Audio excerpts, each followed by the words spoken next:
Hello and welcome back, everyone, to Shatter. 505 games and an art play title. Wait a minute.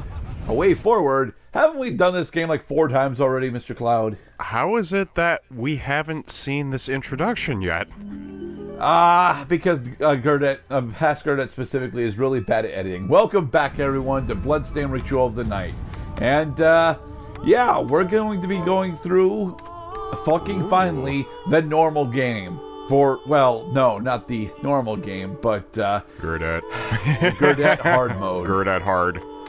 Oh, Sometimes Gurdet yeah, easy. we're gonna be playing through the campaign as it's supposed to the campaign as it's supposed to be going through, except we're going to be going on hard mode fresh. Hard. There's a reason why I have to denote it as a fresh file, because the game does not want you to play hard mode fresh. It really, really doesn't. We'll get into why later, but first, our introductory cutscene. Hey, Zangetsu. Welcome the change. In 1783, the American Revolution was just about ending as the British soldiers were retreating from the coasts of the East. Look at all the demonic monsters. Most of which ended up in Curse of the Moon. English City. That. I'm trying to take this intro seriously, and now I'm furrowing my eyebrows saying, oh, what the fuck did they mean by English City? Humans transplanted with crystal that attune them to demonic power. Yeah, this was a big missed opportunity not putting this in the randomizer run. And in doing so, through Not really, to be perfectly honest, because because as you end up going through the game, this introductory cutscene, although it's really nice, just straight up doesn't actually apply to most of the rest of the game, except for the very fucking end. Oh, we've been getting stabbed by crystals since the very beginning.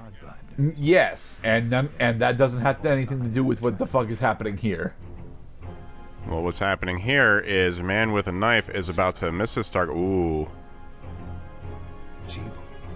Hi, Jeeble. Blood from the lips means that there has been some mortal wound inflicted upon the lungs. Hi, Miriam. You see, Miriam gets a nice and fluffy bed when she survives her ritual simply because she's in a coma. Jeeble doesn't get that kind of treatment. Bastages.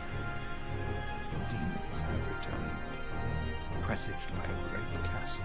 A great castle. Miriam awakened. And apparently she awakens on a ship. Upon learning Jeeble is the architect of this new Bloodstained ritual. She doesn't wake up on a boat, mind you. She wakes up over in the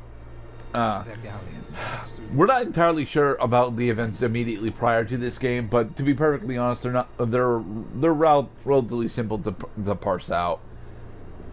Well, you can't exactly set forth anywhere in your sleep except for Dreamland. And unfortunately, Kirby is still not in this game.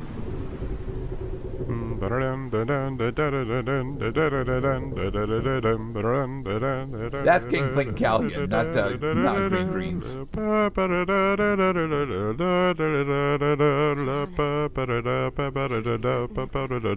Hey, Johannes. Miriam. No mistake. It's so hard to believe. I wouldn't even be alive if not for him. He's a good soul. Was a good soul. I know how you feel. Oh, shake that money maker, baby. Break the best of souls. Miriam, I want you to know that I'm sorry. What my brothers subjected you to, there's no forgiving it. No, but you've got an ascot, Mr. Johannes, so clearly you're a good guy. You always took care of us. Obviously, not enough. Yeah, Johannes' main character arc throughout the campaign is that he feels incredibly guilty for what happened to both Miriam and Jeeble, and he's going to spend the rest of his life attempting to make up for it. Unfortunately, he doesn't have the powers or skill sets to really, do the big things, but he is able to help us in a supporting fashion. For combat. Let them amount to something. 10 whole years. What put me in that sleep? The plot, of course. I wish I had the answer. No, we will eventually get to know how Miriam got put into that sleep, but But by observing I know, here's a character that we opened this playthrough with, yet we know surprisingly little about because the goddamn randomizer had destroyed the narrative continuity. Oh, the narrative continuity doesn't matter that much for the core gameplay loop is the thing. No, I mean, you don't need a story to play the game. It helps you stay interested in the game. Kung Fu shoes. You're prepared.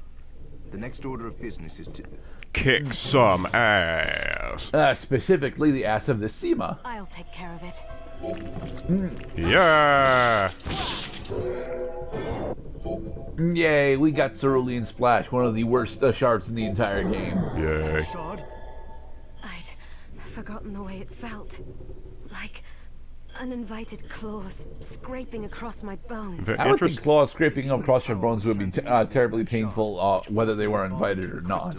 Miriam suggesting that she would invite bones, just these were uninvited and unwelcome. I thought the procedure you discovered halted the corruption. It did, but that doesn't guarantee you'll be safe if you start absorbing shards in massive quantities. This is a plot hole. Regardless of how many shards you get or how powerful Miriam becomes with these shards, she is never going to fall to corruption. You'll do it again. It is a fake threat that the game wants to have for narrative reasons that they never actually cash in on. Just promise you won't push yourself. The other sailors. They have been absorbed by the zombies. How did they get inside?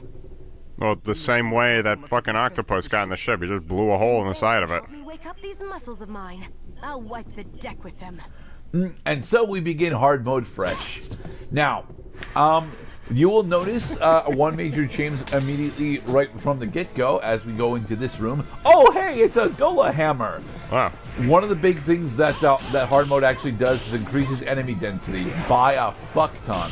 There's like anywhere between 50 and 75% more enemies present in virtually every part of the castle, in comparison to normal mode.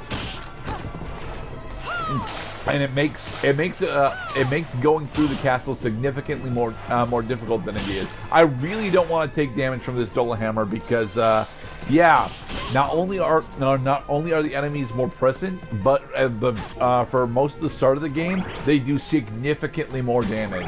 I think the formula has been laid out to me multiple times, but I always forget what the fuck it is. But it's a percentile based increase followed by an additional addition equation. My hand up to it. So early game enemies do upwards of half of Miriam's health per shot, and then towards the middle and end of the game, they are effectively doing the same amount of damage, or mostly the same amount of damage as they were on normal mode. Yes.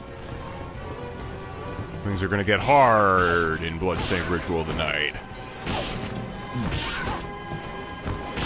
Alright, and with that we got Gale Crawler, another shard that we will not be using all that much of. We do end up using Cerulean Splash specifically in order to deal with Dola hammers, but it's like the only thing that we use it for. What you are going to need if you are going to try and play hard mode is you're going to need experience with the normal mode run, specifically so that you can actually figure out what is the most what the effective attack timings for all of Miriam's different weapon types are. You need this information specifically because without it, you're going to end up whiffing your attacks and not being able to recover from those whiffs relatively early and often. And the early game specifically punishes you for these much harder than it did on normal mode. It stands to reason that players should play a game on a lower difficulty before attempting it on a higher one. Yeah. I'm trying to think of one exception that I made to that. Like, oh, I don't care, I'm a newbie. I'm going to do it in hard mode and see what happens. Oh, God, what a terrible mistake I've made. Get me out of here. It does actually change. It does actually change up from game to game how punishing the difficulty jumps are. But in Bloodstained's case, the difficulty jump from normal to hard is really high, and it's very specifically due to the fact that the normal mode feels very empty in comparison to hard mode. Specifically on the issue of enemy density. I'm going to be bringing up enemy density a lot throughout the game because enemy density is a major issue in 2 of the areas on normal mode, but on hard mode, it will just straight up blindside you. It will just straight up blindside you unforgivingly if you're not keeping your wits about you. There we go. We got Head Flail, which is one of the better Conjure Shards in the game. We also got a Double Hammer Helm, so we now have slightly better defense. What a ridiculous headpiece for such a costume as we had. Alright, do another save. You'll be noticing that I'll be hovering around this save room for a long time in this game. That is on purpose. I plan to be hovering around this save room for about the next hour. We are going to clear the ship before then, mind you, but, well, we're going to attempt to clear the ship before then, but we're not clearing the ship in this part, God no. Because, you know, the intro cutscene and the other major cutscenes that are going to take place eat up a bunch of goddamn time on the boat. See, also, I need to do a lot of the exploring that I can here in order to get supplies for the upcoming boss. A much weaker infinite bullet. Like, that doesn't sound so bad. It is actually very terrible. The Musketeer specifically does like 2 damage at infinite range.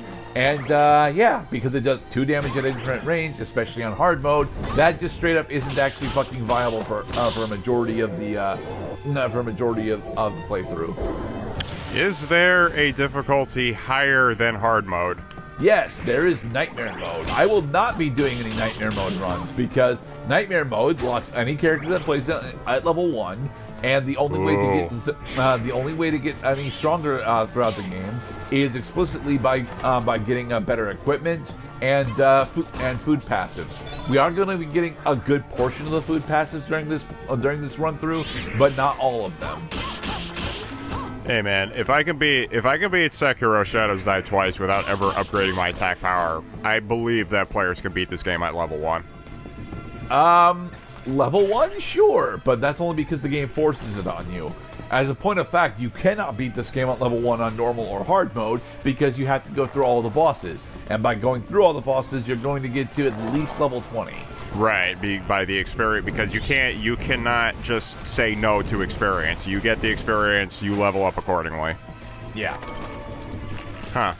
Well, come to think of it, I've never heard of a game that actually disabled the level up system as a way of increasing the difficulty of the game. Yes, you have. Which one? Kingdom Hearts.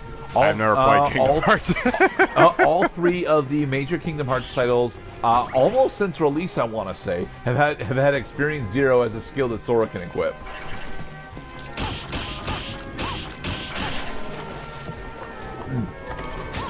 Hey, look, we got a short sword. It should be better than our Kung Fu shoes, but we're trying to get Flashing Dragon Kick maxed out, and so that we have access to it later. And in the next we don't end up maxing out Flashing Dragon Kick, but we're trying. Flashing Dragons. No, sorry, Flashing Air Kick. I always call it Dragon Kick, though. Anyway, in the next part, we will continue on with jump cuts. Oh, God, the jump cuts. Be safe, everybody.